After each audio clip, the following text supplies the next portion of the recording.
Mustafizur Rahman Bangladeshi cricketer যদি IPL 2026 খেলে, তাও আবার শাহরুখ খানের দল কেকেআর এর হয়ে, তাহলে কেকেআর এর কোনো ম্যাচ হতে দেওয়া যাবে না। কেকেআর এর প্রত্যেকটা ম্যাচ বানচাল করা হবে, ভাঙচুর করা হবে, এই রকম খবর কিন্তু আমরা দেখছি। বিষয় হলো যে মুস্তাফিজুর রহমানের আইপিএল ইতিহাস, আইপিএল ক্যারিয়ার একদিনের না। 2026-এ প্রথম মুস্তাফিজুর রহমান খেলছে এমনটা নয়। শাহরুখ খান শুধুমাত্র এক বিশেষ ধর্মের বলে মুস্তাফিজুর রহমানকে ধর্মের টানে কেকেআর দিয়েছে, এটাও একদম ভুল। এই রকম সোশ্যাল মিডিয়ায় ছড়ানো হচ্ছে। বিষয় হলো যদি মুস্তাফিজুর রহমান এভেলেবেল থাকে, যদি বিসিবি এনওসি দেয়, তাহলে কেকেআর এর হয়ে প্রত্যেক ম্যাচ মুস্তাফিজুর রহমান খেলবে। কারণ কেকেআর এর স্কোয়াডে মুস্তাফিজুর রহমান একমাত্র লেফট আর্ম ফাস্ট বোলার, বাকি কোনো লেফট আর্ম ফাস্ট বোলার নেই।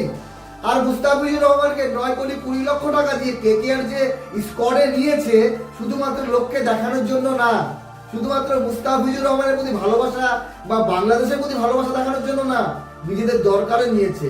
তো এইবার কথা হলো, প্রতিবাদ করার অধিকার সবার আছে, প্রতিবাদ করুন, প্রতিবাদ সবাই করুন। কিন্তু মুস্তাফিজুর রহমান কবে থেকে আইপিএল খেলে?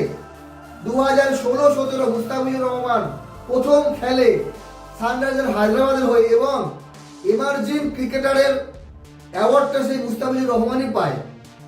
তারপরে 2018 সালে মুম্বাই ইন্ডিয়ান্সের হয়ে খেলে, 2022 এবং 23 দিল্লি ক্যাপিটালসের হয়ে খেলে, 2024-এ চেন্নাই সুপার কিংসের হয়ে খেলে, 2025 মানে গত বছর দিল্লি ক্যাপিটালসের হয়ে শেষে ডাক পেয়েছিল। 2026 কেকেআর মানে শাহরুখ খান নিয়েছে, যেটা সবাই বলতে চাইছে। শাহরুখ খান এতদিন মুস্তাফিজুর রহমানের প্রতি ভালোবাসা দেখায়নি, শাহরুখ খান এতদিন ধর্মের টান দেখায়নি। তো বিষয় হচ্ছে যে খেলা এবং রাজনীতি দূরে আলাদা, কিন্তু আমরা এখন রাজনীতি আর খেলাকে, ধর্মকে একসাথে মিশিয়ে যখন দিয়েছি, সেখানে বলতে হয় তাহলে এতদিন যারা কেকেআরকে সাপোর্ট করতো, কেকেআর করে গলা ফাটাতো, তারা কি বলতে চাইছে এখন? আপনাদের মতামত কমেন্ট করে জানাবেন। সোশ্যাল মিডিয়া এবং মিডিয়া প্রচুর ফেক সংবাদ ছড়ানো হচ্ছে ইচ্ছা করে, মানুষজনকে বিভ্রান্ত করার জন্য। আপনারা সোশ্যাল মিডিয়া দেখবেন, কোথাও সচিন তেন্ডুলকার, বিরাট কোহলি, রোহিত শর্মা, শিখর ধাওয়ান, ইরফান পাঠান, যুবরাজ সিং, এইরকম বিশেষ বিশেষ ক্রিকেটারদের ছবি লাগিয়ে আর নিচে একই রকম কথা। সবাই নাকি বলেছে আগে দেশ, মুস্তাফিজুর রহমানকে আইপিএল থেকে বাদ দেওয়া হোক, মুস্তাফিজুর রহমানকে যে টাকা দেওয়া হচ্ছে সেটা দীপু চন্দ্র দাসকে দেওয়া হোক, এইরকম একই লেখা, খালি ছবিগুলো আলাদা। এগুলো কিন্তু প্রত্যেকেই নিজের ইচ্ছা মতো বানিয়েছে। কোনো ক্রিকেটার এইরকম মন্তব্য করেনি। বীরেন্দ্র সেহবাগ করতে পারে, কিন্তু তার ছবি কেউ লাগায়নি। যে করতে পারে, বাকি আপনাদের মতামত জানাবেন। আমি এতটুকু মনে করি, প্রতিবাদের জায়গায় আইপিএল এখনো অনেক দেরি আছে, ততদিনে হয়তো অনেকে ভুলে যাবে বিষয়টি, মনের রাগও কিছুটা কম হবে। দেখেন, আমরা প্রতিবেশী বা আপনার প্রতিবেশী দেশ হোক বা প্রতিবেশী বাড়ি হোক, প্রতিবেশী মানুষ হোক, তাদের সঙ্গে খুটখাট লেগেই থাকে, কিন্তু বিপদে আপদে প্রতিবেশী সবার আগে আসে। এইবার কথা হলো যে প্রতিবাদ করার অনেক জায়গা আছে, যদি প্রতিবাদ করতে হয়।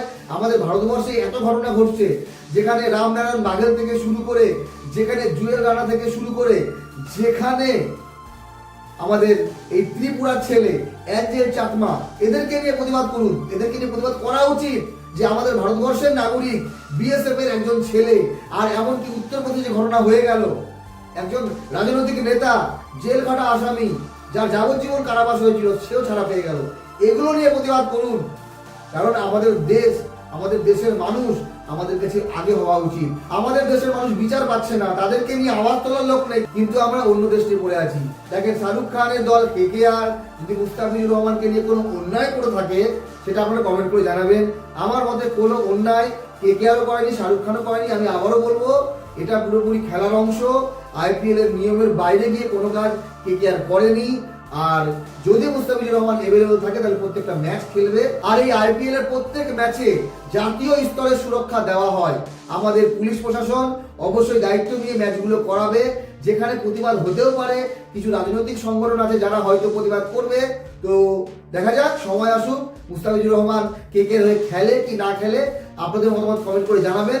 তবে হ্যাঁ, কিছু নিউজকে ভেঙে চুরে অন্যরকম ভাবে পরিবেশন করা হচ্ছে আমাদের সামনে। ভালো থাকবেন সবাই, ধন্যবাদ।